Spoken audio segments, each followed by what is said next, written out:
Hello. Tuloy natin yung kwentuhan. Para ang humihina yung signal eh. So ngayon, balik tayo kay Dr. Willie Ong. Alam niyo, napakagaling na mama yun. Sabi nga ng kuya niya, alam mo, yung nanay at tatay namin, nagagalit kay Dr. Willie eh. Bakit?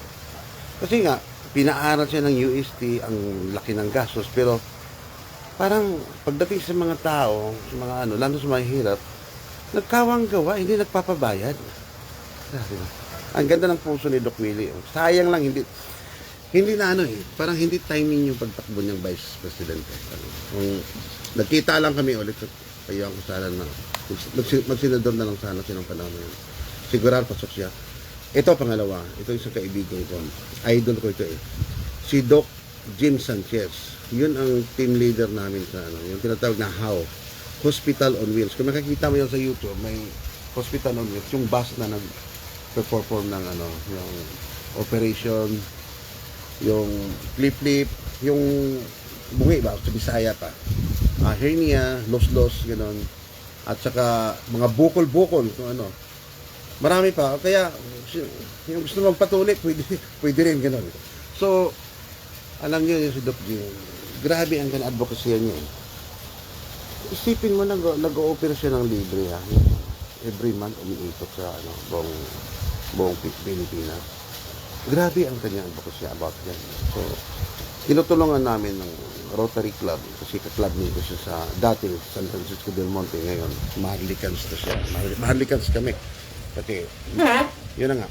So, alam niyo, okay tayo, balik tayo doon sa jazz, ha? Yung taga Mindanao. Ano nyo, may plano ako dyan. Ito, challenge ko si Governor Bautista o kaya si Congressman Gawin mo yung kalsada next year. Isponsoran ko yung mag-medical mission tayo doon sa dyan sa Osibad Santos. Gawin natin sa Quiapo. Ako mag-sponsor kahit wala akong pera pero susugalan ko kayo.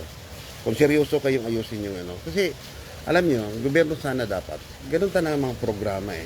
Yung mga talagang mahirap na mga lugar gaya ng na hindi napuntahan ng mga doktor, yun dapat ang tutulungan eh.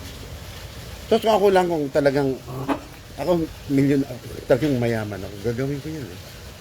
Talagang kasi alam nyo,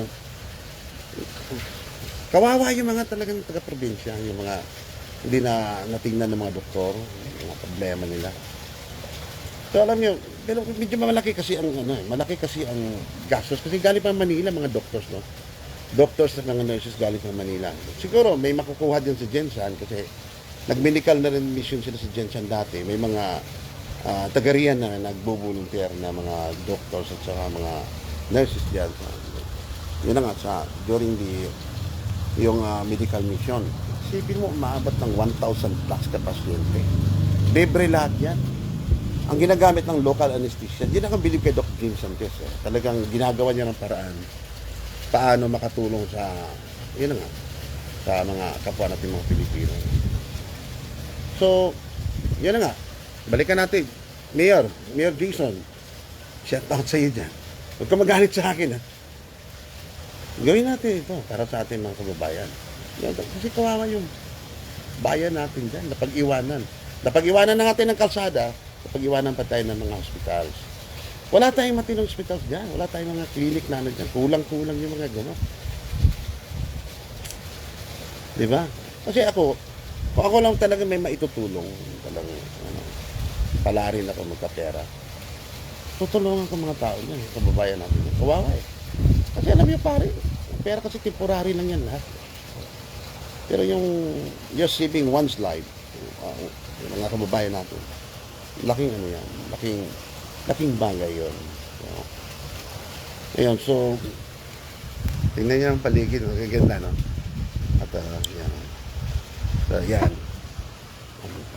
Yan ang mga tunay na mayaman na humble. Kakausap ko na ni Sir King lumabas. Wala lang ito, parang jamming lang, parang nag-invite lang ng mga kaibigan pero wala talagang okasyon. Ganun mga mayaman, walang okasyon. Tapos tatawagin ka ng bigla. So, ganun lang. So, friends lang kami, parang ganun eh. Walang usapan na magkano. Basta go lang ng go. So, mga kaibigan, yun lang muna. So, tawag dito, mamaya-maya pa ito eh. Pero ang ganda ng ang ganda ng lugar niya. Meron talaga siyang pavilion para sa isang block to, halos yung block mo. Tawag dito, lupa niya. Laki. Siguro mga 4,000 square meter yata to. So, have a nice day and God bless us all. Huwag kayo magsawa ha. Subaybayan niyo ako.